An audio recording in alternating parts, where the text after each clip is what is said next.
troops. They cannot succeed without the support of the people. We cannot succeed without the support of our people. I am happy to see that the reaction throughout the country is favorable.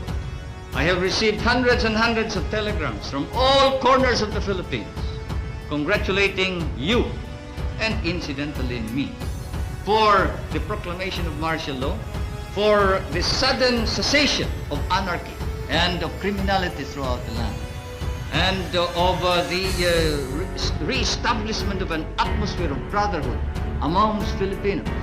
Now everybody seems concerned about his neighbor. Now everybody seems to be involved in the destiny not only of himself but of the entire country and of the entire nation. And this is what we have been hoping for. I repeat, it is necessary to reform in order to attain the victory that we seek. It is necessary that we attain all the objectives that we have set. These objectives are, we must give to the poorest man whatever is his due.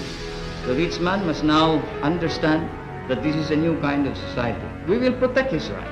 For whether he is rich or poor, he has rights.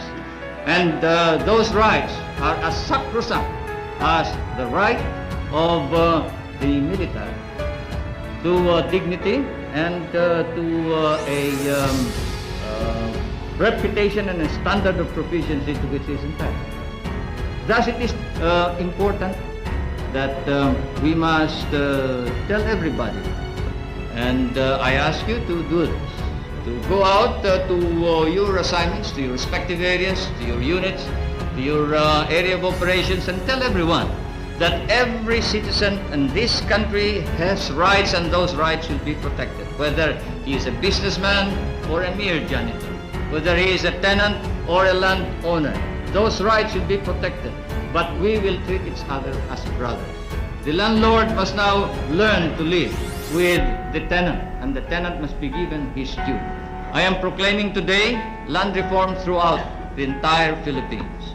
We must allow the tenant to now acquire ownership ultimately of his land, but he must engage in cooperative effort. We cannot just skip on subdividing land. We must cooperate. We must now establish cooperatives of production, cooperatives in irrigation, cooperatives in rural electricity, cooperatives in consumption, cooperatives in everything that we do, because we are a small nation and most of our people are small people. At the same time, we will protect business. We will protect investment, but not to the extent that business and investment will dominate the entire scene, dominate the Philippines, and that they shall dictate and rule the country. No. The business section need no fear whatsoever. As I have said, the soldier is not only courageous, he is not only humble, he is fair, because that is his standard of not only living, but his standard for performance. That is his very life, that is his very meaning of his being a soldier. Fairness and justice. And so you tell each and everybody that they can expect fairness, justice. We will reform our society so we will weed out the corrupt in our government. We must do so, because a corrupt government is an insult to the entire country. And it encourages rebellion, it encourages revolution. There can be no success, no victory, no achievement if we do not alter and change our political institutions so as to be able to remove the sterile and obstruct the attainment of the ideal that we have. The armed forces of the Philippines have set up a standard of their own. I know that you are engaged in cleaning up your own ranks. You are policing your own ranks. The Secretary of National Defense, the Chief of Staff have recommended, the major service commanders have recommended that we now establish a military commission to investigate, try and punish all personnel of the armed forces of the Philippines who may not perform in accordance with the exact standards, exacting standards of proficiency of the professional soldier. Because of this,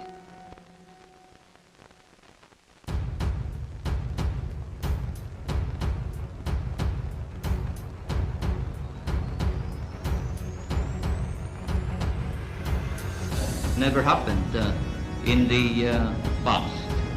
I repeat, I have complete faith and